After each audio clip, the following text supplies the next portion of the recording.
Break के बाद आप सभी का स्वागत है डिकोड्स में। अब करेंगे बात मुंबई के घाटकोपर में हुए बड़े हादसे की। मुंबई के घाटकोपर में इतना विशाल होर्डिंग कैसे और किसकी इजाजत से लगा था, ये एक बड़ा सवाल है। महाराष्ट्र की राजधानी मुंबई में तेज आंधी और बारिश सोमवार को भारी तबाही लेकर आई थी। यहाँ तेज हवाओं के चलते एक विशाल होर्डिंग नीचे गिर गया, जिसमें दबकर कम से कम 14 लोगों की जान चली गई।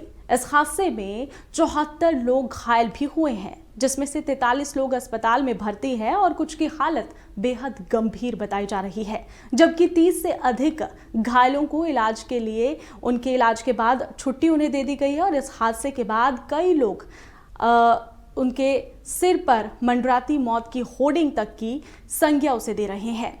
दरअसल यहाँ पर कई सवाल खड़े होते हैं कि आखिरकार ये होर्डिंग यहाँ पर किसने लगवाई थी। सामान्य तौर पर ऐसे होर्डिंग की लंबाई चौड़ाई 40 बाय 40 फीट की होती है, यानी कि 40 फीट लंबा और इसी के साथ ही 40 फीट चौड़ा होता है, जबकि ये होर्डिंग 120 बाय 120 की थी। ऐसे में सवाल ये उठ रहा है कि आखिर इतनी विशाल होर्डिंग वहां लगी कैसे और इसके लिए किसने इजाजत दी थी। चलिए करते हैं विस्तार से इस पर चर्चा। मुंबई के घाटकोपर इलाके में होर्डिंग लगाने को लेकर होने वाली मौतों का आंकड़ा बढ़कर अब 14 हो गया है, जबकि इस घटना में 74 लोग घायल हुए हैं। सोमवार 13 मई को दोपहर के वक्त मुंबई में तूफानी हवाओं के साथ बारिश हुई थी और इस दौरान घाटकोपर पूर्व में रामाबाई इलाके के एक पेट्रोल पंप के पास लगा एक अवैध विज्ञापन होर्डिंग गिर गया था। यह होर्डिंग 100 फुट ऊंचा था। शुरुआत में इसमें 100 लोग फंस गए थे। घायलों का मुंबई के अलग अलग अस्पतालों में इलाज चल रहा है, जैसा कि आपको पहले भी बताया, और पेट्रोल पंप के आसपास राहत और बचाव कार्य भी जारी रहा था। इस होर्डिंग को अवैध बताया जा रहा है। आखिरकार इसके पीछे का कारण क्या है? ये होर्डिंग अवैध है या नहीं? इसके गिरने के बाद आपको बता दें कि संभावित विज्ञापन कंपनी इंगो मीडिया के साथ साथ अवैध होर्डिंग की अनदेखी करने के लिए राज्य रेलवे पुलिस, जीआरपी और मुंबई नगर निगम विभाग के अधिकारियों के खिलाफ गैर इरादतन हत्या का मामला भी दर्ज किया गया है। मुंबई नगर निगम के उन सभी होर्डिंग्स के खिलाफ भी कार्रवाई करने का आदेश दिया गया है जिनके लिए नगर निगम का लाइसेंस नहीं लिया गया है। दरअसल इस घटना ने अपने पीछे कई सवाल छोड़ दिए हैं। कैसे सरकार लोगों की जान जाने के बाद ही क्यों जागती है, ये भी एक बड़ा सवाल है। मुंबई में होर्डिंग लगने को लेकर इतना बवाल क्या हुआ है?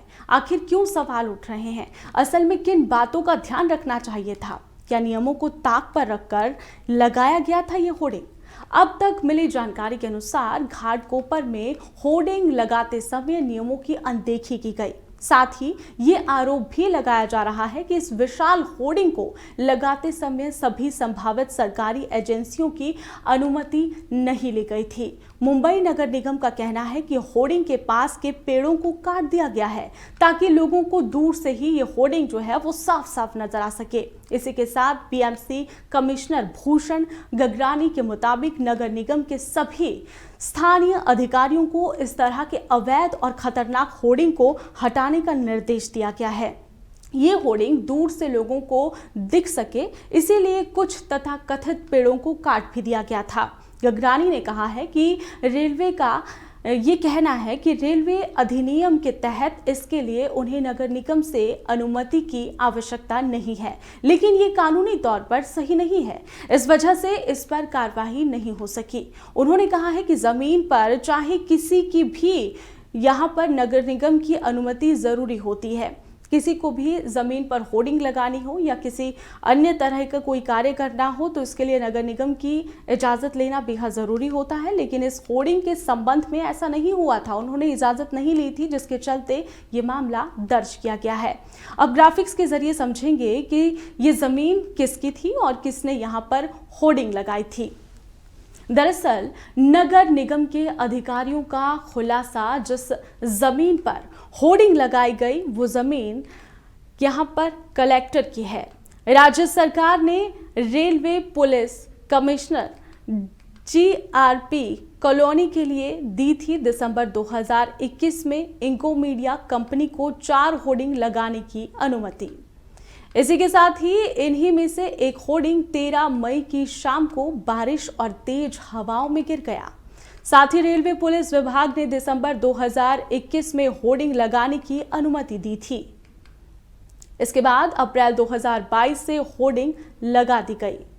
दरअसल होर्डिंग लगाने को लेकर मुंबई नगर निगम के नियमों के मुताबिक मुंबई में केवल 40 गुना 40 वर्ग फीट तक के ही होर्डिंग लगाने की अनुमति है। हालांकि घाटकोपर में पेट्रोल पंप के पास लगा ये होर्डिंग 120 गुना 120 वर्ग फीट के आधार पर था।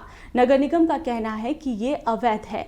मुंबई एक तटीय शहर है, इसीलिए इस शहर में होर्डिंग का आकार, क्षमता और नियम उसी के अनुसार निर्धारित किए गए हैं। इसके लिए सबसे पहले ठेकेदार से होर्डिंग की ड्राइंग, उसके वजन की जानकारी मांगी जाती है। इसके बाद ये देखने के लिए यहाँ पर स्ट्रक्चर जो है ऑडिट किया जाता है कि ये होर्डिंग लगाने के लिए आयुक्त है या नहीं है।